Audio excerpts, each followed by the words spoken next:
Para pemirsa, saya akan bedah buku, judulnya adalah Konsekrasi Persembahan dari Watchmeni, terbitan Jasperin Surabaya. Ini buku yang saya beli beberapa waktu yang lalu. Ini mungkin sekarang covernya bisa berubah warna desainnya ya. Watchmeni mengawali dengan 2 ayat. Yang pertama 1 Korintus 6 ayat 20. Sebab kamu telah dibeli dan harganya telah lunas dibayar. Karena itu muliakanlah Allah dengan tubuhmu. Roma 12 ayat 1. Karena itu saudara-saudara, oleh kemurahan Allah aku menasihatkan kamu, supaya kamu mempersembahkan tubuhmu sebagai persembahan yang hidup, yang kudus, dan yang berkenan kepada Allah. Itulah ibadahmu yang sejati.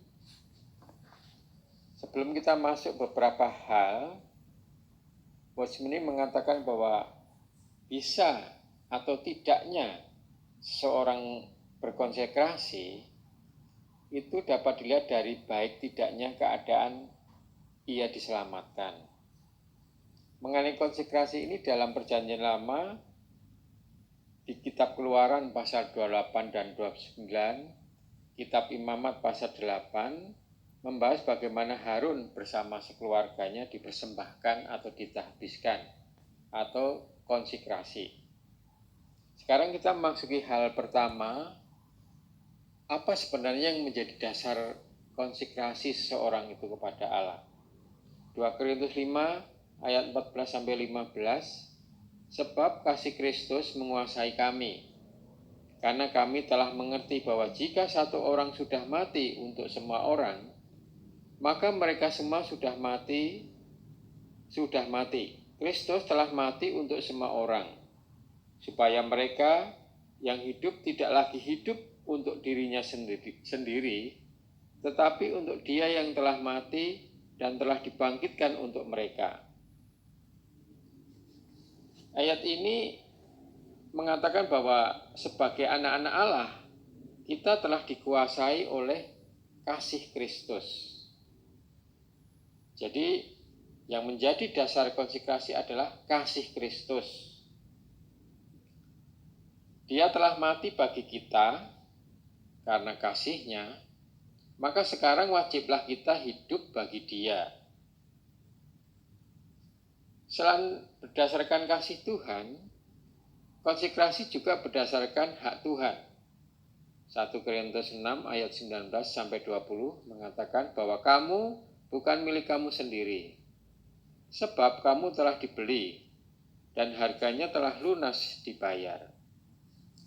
Jadi karena kasih Tuhan, karena hak Tuhan, karena 2 alasan inilah, maka mau tidak mau kita harus menjadi milik Tuhan.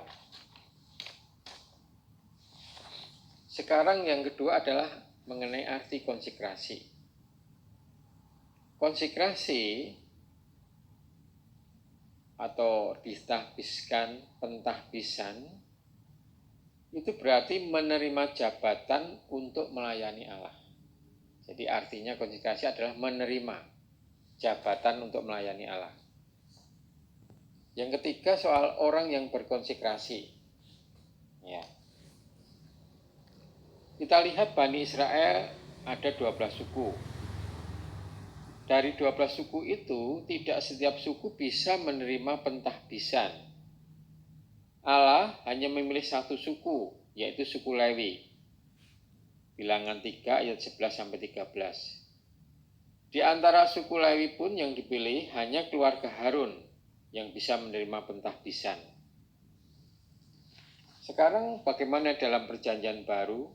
Semua orang yang beroleh karunia keselamatan adalah imam, sebagaimana disebut dalam Wahyu pasal 1 ayat 5-6. Allah telah memilih kita untuk dijadikan imam. Nah, hari ini kedudukan kita adalah orang-orang yang dapat berkonsekrasi.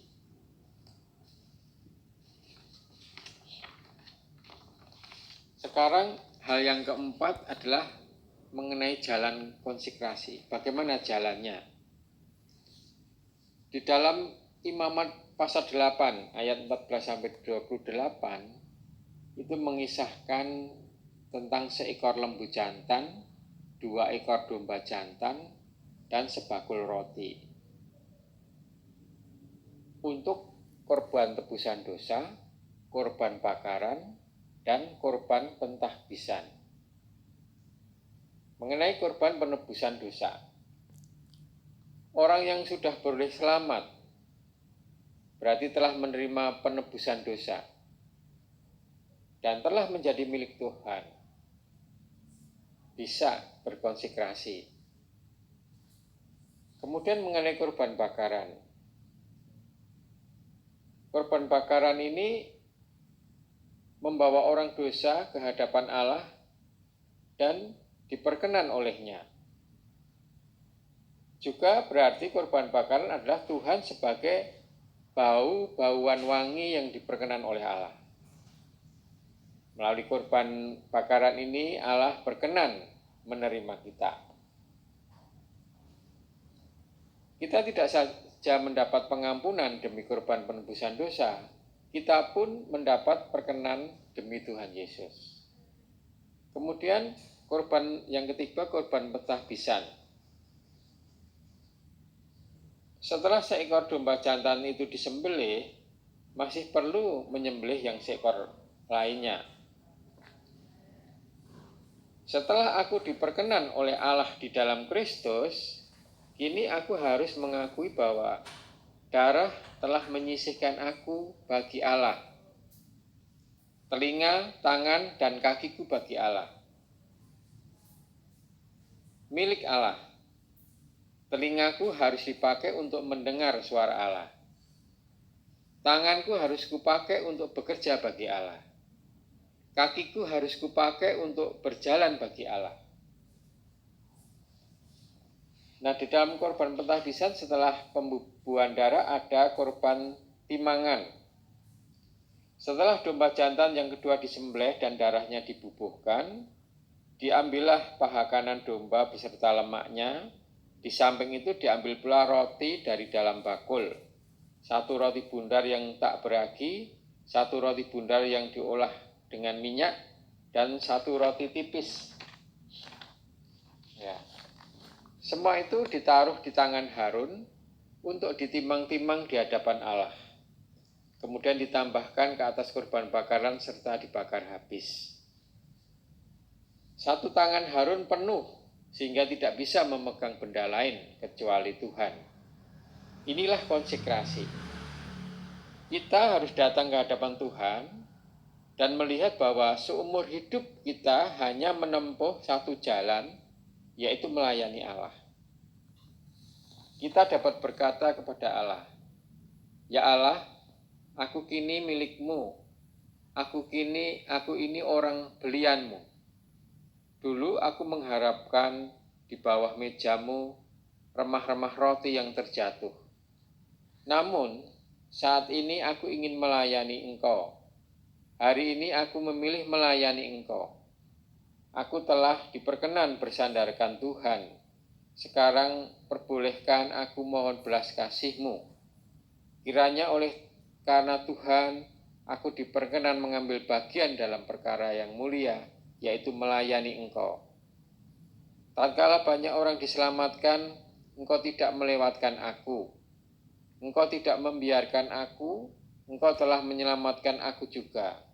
Maka perbolehkanlah aku mengambil bagian dari antara orang-orang melayani Engkau, dan jangan lewatkan aku."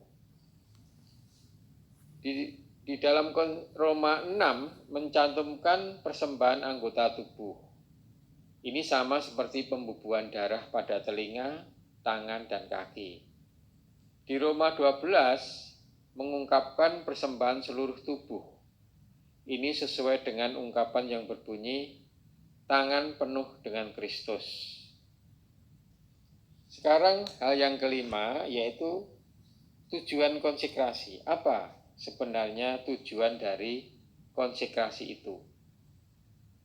Tujuannya bukan untuk berkhotbah atau bekerja bagi Allah, melainkan tujuan yang sebenarnya konsekrasi ialah melayani Allah. Pelayanan. Nah, melayani berarti berbuat menurut kehendaknya. Melayani belum tentu terlalu sibuk bekerja. Misalnya Allah menyuruh berdiri, maka kita harus berdiri.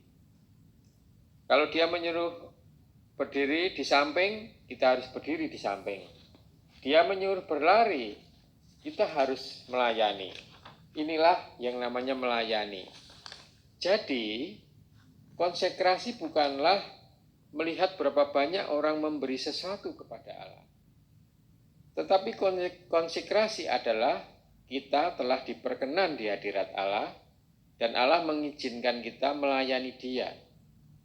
Hanya orang yang telah dirahmati, orang yang telah dimiliki oleh Tuhan, baru bisa melakukan konsekrasi.